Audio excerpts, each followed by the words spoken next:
Itu teori ilmu kalam. Nah, tapi kalau menurut teori sing gampang nggih. Kalau sekarang nyatanya ada bumi berarti menang Tuhan yang ingin menciptakan bumi. Yang ingin menolak bumi berarti gagal jadi apa? Tuhan. Tapi masalahnya di soal. Kalau dia gagal jadi Tuhan berarti mantan Tuhan. Nah, itu mari perkara lagi kan. Nah, makanya ini hanya pengandaian, yaitu ruwete ilmu kalam. Itu hanya pengandaian. Artinya pengandaian karena akal manusia itu terbatas, diberi rangsangan, pengandaiannya begitu. Nggih, tapi sama-sama enggak mungkin kan? Ada dua Tuhan, yang satu ingin menciptakan bumi sukses, yang satu enggak. Berarti yang satu gagal jadi Tuhan. Berarti Tuhan pernah dua, cuma yang satu sudah kalah. Lah nanti kalau itu kamu pakai ada teori baru, nanti ada Tuhan berikutnya yang mungkin lebih canggih. Nah, itu repot kan. Nah, makanya itu kan repotnya belajar ilmu kalam itu resikonya tinggi. Lah sampean tak warai, ra usah belajar tauhid sing ruwet ngoten. Tak warai nganggo model Quran. Dan ini mudah sekali, siapapun bisa. Nak ra iso ya kafir, wong tauhid kok keliru kan kafir. Niki mboten urusan salafi, mboten salafi. Kalau lah ngukumi kafir nek ngomong tauhid kok ora iso berarti kafir. Ini sampean kula bedhe ya. Ini saya megang pulpen ya. Terus ini saya megang amplop. HP mohon HP. Kan enggak ada suaranya nanti kalian. Ini pulpen ya, wujud. Mboten niku ruwono, ini pulpen wujud. Ini HP wujud ruwono. Terus ini saya benturkan. Suara ini wujud apa enggak? Wujud. Nah, ketika HP dan pulpen ketemu bahasa Arabnya apa? Istima, kumpul. Ketika saya renggangkan pisah. Kumpul sama pisah ini wujud apa enggak? Yo keliru. Kumpul sama pisah ini sesuatu yang wujud apa enggak wujud? Enggak wujud. Yang ada itu pulpen sama HP. Kalau ditempelkan orang bilang itu kumpul, kalau dipisahkan orang namanya pisah. Sekarang kumpul sama pisah itu ada ainnya enggak, ada fisiknya enggak? Enggak, itu disebut amrun i'tibariyun. Seperti saya ini punya bapak namanya Kiai Nur Salim. Kiai Nur Salim punya bapak namanya Mbah Nur Sam misalnya. Itu juga enggak wujud. Bapak saya dulu dikatakan dia bapak karena ada anaknya saya. Berarti diarani bapak itu gantung ngenteni anak. Jadi zaman belum punya anak, dia itu belum bisa dikatakan bapak beliau. Bareng dua anak iso diarani bapak. Bareng dua putu iso diarani mbah. Lah saiki bunuah sifat kebapakan, sifat keanaan wujud apa ndak? Ya ndak wujud. Yang hakikate wujud itu Kiai Nur Salim. Sekarang saya Bahak wujud. Tapi keanaan kebapakan ini saling menunggu. Nak sido duwe anak diarani bapak, nak sido duwe putu diarani mbah. Tapi sing diarani putu iku sapa? Zaid misalnya. Yo Zaid iku putu Gus, yo ora Zaid jenenge Zaid. Engko Zaid sekali duwe putu yo jenenge mbah. Apa kowe ngomong ngene? Zaid bin nisbat ning mbah iku putu, bin nisbat ning gone putune iku mbah. Misale kowe mending ngono. Lah berarti Zaid iku putu tambah. Ya Zaid sing mesti bener Zaid yo. Zaid. Lah iku ilmu kalam. Lah mulane nak Nabi Isa iku pangeran, berarti dunia iku pernah lama ndak punya Tuhan karena Tuhannya lahir apa? Kemudian. Lah yo pas langit bumi ana iku Nabi Isa ning ndi? Pangerane ning ndi? Nah, makanya ini pintere Nabi Musa gitu. Jadi ciri utama ulama itu fatonah cerdas. Mergo Nabi Musa tahu nyifati pangeranku gagal, padahal sifatnya seru. Ketika ditanya Fir'aun, ya Musa, Tuhan kamu itu siapa? Wa ma Rabbul Alamin. Jawabnya Nabi Musa sinten? Rabbus samawati wal ardi. Pokoknya saya mengirani langit bumi. Jarane Fir'aun jek berkelit ya.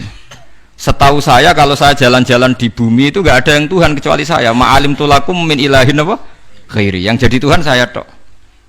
Soal kemungkinan Tuhan di langit, begini Musa, saya akan pilih tahaman ibnili sorhal ali abluhul asbab samawati fa'atolia ila ilahi Musa. Soal kemungkinan Tuhan di langit, aku nyuruh arsitektur saya supaya bangun piramida. Nanti saya akan melihat Tuhannya Musa. Mau saya tantang. Walhasil kalau kemungkinan di langit mau ditantang, kalau di bumi setahu Fir'aun Tuhan itu Fir'aun. Terus Nabi Musa punya jurus kedua. Ini kalau sampai niru tauhid model Quran itu lebih gampang. Rabbukum wa rabbu abaikumul awalin. Yang menuhani mbah-mbah kamu dulu. Itu separuh pengawal Fir'aun langsung mukmin. Kalau Fir'aun itu Tuhan, berarti mbah-mbahnya dulu ada itu tanpa Tuhan. Karena Tuhannya baru lahir apa? Kemudian. Itu terus, nah ini pentingnya hujah. Separuh kaumnya Fir'aun itu menyimpan imannya karena kalau Fir'aun Tuhan tidak masuk akal, wong mbah-mbahnya dulu-dulu ada. Berarti kalau Fir'aun Tuhan, babanya dulu tanpa apa? Tanpa Tuhan. Nah itu hujjah. Nah hujjah kedua yang mudah lagi menurut Quran itu begini. Sekarang misalnya ya, yuridu wa bikumul yusra, Allah itu menghendaki mudah. Itu kalau kita maknani, itu gampang. Misalnya begini, ya ini yang ada nyata dalam sejarah. Ada berhala terpahat dari batu, namanya Lata, Uzza, Manat, Lata, Uzza, Manat. Terus ada yang beberapa yang namanya nggak disebut Quran, kata Hubal, kata apa? Hubal. Oleh orang-orang kafir jahiliyah, Lata itu disembah, dikatakan Tuhan. Uzza juga dikatakan apa? Tuhan. Itu kata Allah. In hiya illa asmaun samaitumuha antum wa abaukum, itu hanya nama yang kamu ciptakan.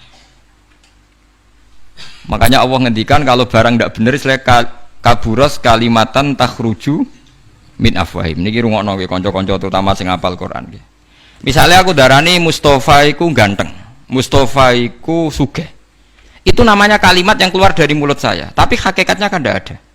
Nyatane ora ganteng, nyatane ora sugih. Tapi ini menjadi kalimat karena kadung keluar dari mulut. Kula baleni, tapi ini menjadi kalimat karena kadung keluar dari apa? Mulut. Misalnya saya bilang, wah Ruhin rambutnya lurus, alim, ganteng, pinter. Ini hanya keluarnya kalimat yang keluar dari mulut, tapi kan nggak ada kenyataannya. Nah, ketika orang kafir bilang berhala itu Tuhan, itu kalimat yang keluar dari mulut. Nah, kalau hakikatnya ya batu bukan Tuhan, hakikatnya itu batu. Berarti namanya pangeran Lata Uzza itu batu apa pangeran? Batu. Nah, makanya kalau Allah mengkritik orang kafir, misalnya Allah dikatakan punya anak, Yesus itu Tuhan. Ngendikane Allah napa kaburas kalimatan takhruju min afwahim. Sungguh kalimat itu satu kalimat yang salah, tapi yang kadung keluar dari mulut mereka. Jadi nomor dua, ada kalimat yang memang benar. Berarti saya mengatakan 1 ditambah 1 2, 2 tambah 2 4. Lah itu baru hak karena nyata.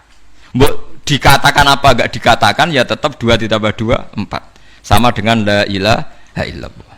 Jadi la ilaha illallah itu sudah wujud sebelum sedunia ngakui la ilaha illallah itu sudah ada apa belum? Kalau bedai. Sebelum ada orang Islam di seluruh dunia, Allah satu itu sudah wujud belum? Sudah. Kenyataan ini sudah ada belum? Sudah. Lah berhubung sudah kadung ada, kita hanya menyaksikan asyhadu, saya bersaksi, a'lamu, saya tahu. Karena sudah ada, makanya disebut fa'lam annahu la ilaha illallah. Wong sudah ada, kita tinggal tahu, tinggal bersaksi. Nah, kalau yang tidak ada itu mbok dikatakan pun tetap tidak ada, itu hanya jadi kalimat yang keluar dari mulut, barangnya tidak ada. Itu disebut apa? Kaburas kalimatan takhruju min afwahim iyaquluna illa kadziba. Jadi kalimatnya itu ada, tapi fakta yang ditunjuk kalimat itu tidak ada. Faham ya lah. Mulanya ciri utama agama itu kul ja'al haqqu wa zahaqal batil. Barang hak itu pasti ada, yaitu Allah.